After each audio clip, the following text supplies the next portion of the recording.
Hi, magandang araw. Ako nga pala si Christian. Simple lang ang buhay ko. Gising, trabaho, uwi sa pamilya. Alas 8 pa lang ng umaga, nag-aayos na ako para pumasok sa trabaho. Ganito na yung routine ko sa tuwing ako'y papasok sa aking trabaho. At ganito naman ang aking ginagawa pag ako'y aalis na.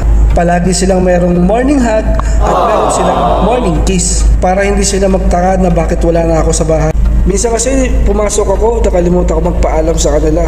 Ayun, hinahanap ako ni Mrs. Nagalit. Ito pala yung service ko araw-araw, si Ultraviolet. Palagi ko siyang pinapainit bago ako umalis. Mga 5 minutes lang para yung langis niya ay umangat. Sayang lang hindi ko nagagamit yung sniper ko. 2 taon na siya na-stock, mukhang kailangan niya na talagang i-confine. Papakita ko pala sa inyo ang tunnel ng Valenzuela, ang tagos sa Kabiasnan. Maraming pumupunta ron, lalo na pag umuulan, kasi lahat sila nagsisilungan. Bali, nandito na pala ako sa may MacArthur. Ito yung SM Valenzuela.